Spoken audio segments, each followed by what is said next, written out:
धनबाद की हवा में जहर घुल रहा है। शिवालय कंस्ट्रक्शन, सांस लेने में भी हो रही है लोगों को दिक्कत। गंदे प्रदूषित शहर का दंश झेल रहे हैं। धनबाद के किसी भी तरह के छुटकारा मिलता नहीं दिख रहा है।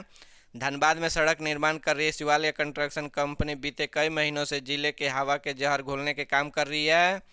कार्यस्थल के लगभग 1 किलोमीटर के दायरे में रहने वाले लोगों के सांस लेने में भी दिक्कत हो रही है। धनबाद के राज्य का पहला 8 लेन सड़क का निर्माण करोड़ों की लागत से किया जा रहा है। सड़क निर्माण करने वाले शिवालय कंस्ट्रक्शन कंपनी नियमों के ताक पर रहकर सड़क का निर्माण कर रही है। स्थानीय लोगों के मुताबिक कई महीनों से सड़क निर्माण कंपनी का प्लांट से काले धुएं का गुबार उड़ता है, लोगों को परेशान कर रहा है। लोगों के बिना मास्क के घर से नहीं निकल रहे हैं। लोगों के सांस लेने में भी दिक्कत हो रही है। जिस जगह पर प्लांट चलाया जा रहा है वहां आसपास के रहने वाले लोगों के सांस से जुड़ी बीमारी होने की शुरू हो गई है, लेकिन ना तो निर्माण कंपनी का ध्यान लोगों के समस्या पर ना ही प्रशासन का। वही मामले कंपनी का प्लांट के HR ने मशीन गड़बड़ी के बहाना बनाकर अपना पल्ला झाड़ दिया। झारखंड में अगले 5 दिनों के दौरान तेजी से ठंड बढ़ने का पूर्वानुमान है। राजधानी रांची समेत राज्य के अधिकांश हिस्सों में तापमान लगातार गिर रहा है। कनकनी बढ़ गई है। कई हिस्सों में तापमान सामान्य से नीचे चल रहा है। शनिवार को डाल्टनगंज में सबसे कम न्यूनतम तापमान 9.2 डिग्री दर्ज किया गया है, सामान्य से 5 डिग्री नीचे है। अधिकतम तापमान 28 डिग्री रहा। वहीं राजधानी रांची में अधिकतम तापमान 24.1 डिग्री और न्यूनतम तापमान 11.4 डिग्री दर्ज किया गया, जो सामान्य से 2 डिग्री कम है। अधिकतम तापमान कम रहने से यहां दिन के धूप में भी ठंड एहसास हुआ। मौसम विभाग के अनुसार मौजूदा समय में आसमान पूरी तरह से साफ है। उत्तरी हिस्सों में धुंध और गहराई इससे तापमान और गिर सकता है। दिन में दौरान तेज हवा बहने से पारा और गिर। अधिकांश जिलों में अधिकतम तापमान 30 डिग्री से नीचे रहने का पूर्वानुमान व्यक्त किया गया है। राज्य के दक्षिण हिस्सों में ठंड के मालूम कमी आ सकती है। पूर्वी और दक्षिण सिंहभूम के अधिकतम तापमान 30 डिग्री के आसपास बना सकता है। इससे दिन में गुनगुनी धूप के लोगों के ठंड से कुछ राहत मिल सकती है। राज्य में 1932 के खाद्यान्नी आधारित स्थानीय नियोजन नीति के आधार पर ही शिक्षकों की नियुक्ति होगी। राज्य में प्रस्तुत स्थानीय नियोजन लागू करने की प्रक्रिया पूरी होने तक शिक्षक नियुक्ति के प्रावधान में सरकार बदलाव करेगी। शिक्षा मंत्री जगन्नाथ महतो ने स्पष्ट कहा है कि बिहार के केवल बिहार शिक्षक बनते हैं तो झारखंड में भी केवल खाद्यान्नी ही शिक्षक बनेंगे। हमारी सरकार ने 3rd व 4th ग्रेड के नियुक्ति का 1932 के खाद्यान्नी आधारित नियोजन नीति से जुड़ा है। विधानसभा से इसे पारित कर दिया गया। इसे लागू करने की प्रक्रिया पूरी होने तक नियुक्ति नहीं रोकी जाएगी, ऐसे भी नहीं होने दिया जाएगा। इसी दौरान ऐसे लोगों की नियुक्ति हो जाए कि जो इस प्रावधान तक नहीं आते हैं। उन्हें कहा कि हम किसी को यह कहने नहीं मौका नहीं देंगे कि हमारी नीति के अनुरूप नियुक्ति नहीं हो रही है। शिक्षा मंत्री ने कहा इस पर जल्द निर्णय लिया जाएगा। झारखंड लोक सेवा आयोग JPSC द्वारा 11वीं का सिविल सेवा परीक्षा वर्ष 2023 में मार्च या अप्रैल में ली जा सकती है। इसके लिए कार्मिक विभाग जनवरी-फरवरी 2023 तक लगभग 350 पद आयोग के भेजने की तैयारी में जुट गया है। कार्मिक विभाग के पास अब तक लगभग 40 पद मिले हैं। फरवरी 2023 तक लगभग 300 और पद आने की संभावना जताई गई है। इधर संभावना यही भी जताई जा रही है कि कैलेंडर अप टू डेट करने के लिए 11वीं और 12वीं का सिविल सेवा परीक्षा एक साथ ली जा सकती। 7वीं से 10वीं सिविल सेवा परीक्षा 2020 में पूरी हो गई थी। इसी आधार पर 11वीं का सिविल सेवा परीक्षा में 2021 होनी चाहिए थी, लेकिन 2022 समाप्त होने के लगभग 1.5 माह बचे हैं।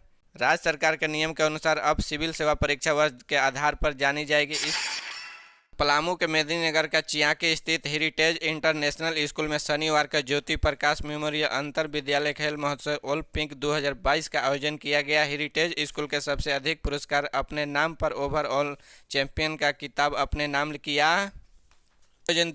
इसका आयोजन दूसरी बार किया गया था। इस अवसर पर मुख्य अतिथि के रूप में विद्यालय के चेयरमैन ज्ञान शंकर, निदेशक संगीता शंकर, प्राचार्य बीजू जोसेफ मौजूद थे। झारखंड के धनबाद जिले में बाघमारा थाना क्षेत्र में शनिवार देर रात कोयला चोरी कर रहे लोगों के साथ सुरक्षा बलों की मुठभेड़ में 4 लोग मारे गए हैं।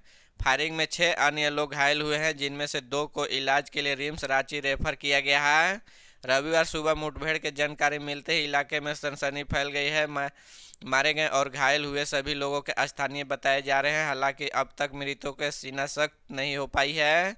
इलाके में तनावपूर्ण स्थिति बनी हुई है। घटनास्थल पर बड़ी संख्या में स्थानीय लोग इकट्ठा हैं। बताया गया है कि BCCL Bharat cooking coal limited में बाघमारा स्थित ब्लॉक 2 बेनीडीह कोयल साइडिंग में शनिवार रात दर्जनों लोग दोपहिया वाहनों से कोयला चोरी करने पहुंचे थे।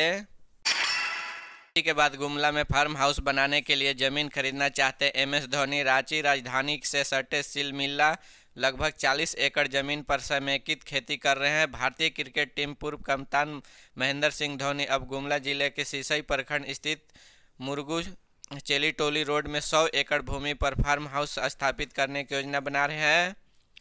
उन्होंने इस बाबत गुरुवार को संबोधित क्षेत्र के दौरान में भी माना जा रहा है कि अगर उन्हें यह जमीन पसंद आती है तो संबंधित भूमि पर हरियाली उतर आएगी। ग्रामीणों को रोजगार भी मिलेगा। चूंकि धोनी के फोकस इन दिनों के समेकित खेती पर, इसलिए कयास लगाया जा रहा है कि वे फार्म हाउस का स्थापित करेंगे। झारखंड विधानसभा का स्थापना दिवस समारोह 22 नवंबर को मुख्यमंत्री हेमंत सोरेन शामिल होंगे। झारखंड विधानसभा का स्थापना दिवस 22 नवंबर को माना जाएगा। वही 23 नवंबर को सांस्कृतिक कार्यक्रम आयोजित किए जाएंगे। समारोह में राज्य के मुख्यमंत्री हेमंत सोरेन भी शामिल होंगे। विधानसभा के प्रभारी सचिव सैयद जावेद हैदर ने मुख्यमंत्री हेमंत सोरेन ने आज काके रोड स्थित मुख्यमंत्री आवासीय कार्यालय में मुलाकात की। मौके पर सैयद जावेद हैदर ने मुख्यमंत्री को 22 नवंबर 2022 को आयोजित झारखंड के विधानसभा स्थापना दिवस समारोह 23 नवंबर 2022 को आयोजित सांस्कृतिक कार्यक्रम में शामिल होने के लिए आमंत्रित किया। झारखंड नगर निकाय चुनाव में हर बूथ पर तैनात होंगे 6 कर्मचारी। अगले माह का संभावित नगर निकाय चुनाव में प्रत्येक मतदान केंद्र पर 6 मतदान कर्मियों की तैनाती की जाएगी। चूंकि प्रत्येक मतदान केंद्रों में 2 पद महापौर अध्यक्ष तथा वार्ड पार्षद के लिए मतदान होना है, इसलिए वहां मतदान कर्मियों की तैनाती भी +5 की व्यवस्था लागू की जाएगी। केंद्रों पर एक पीठासीन पदाधिकारी के अलावा 5 अन्य मतदान कर्मी लगाए जाएंगे। 7 निर्वाचन आयोग से इस लेकर सभी जिला निर्वाचन पदाधिकारी सह उपायुक्त में स्पष्ट दिशा निर्देश दिए गए हैं।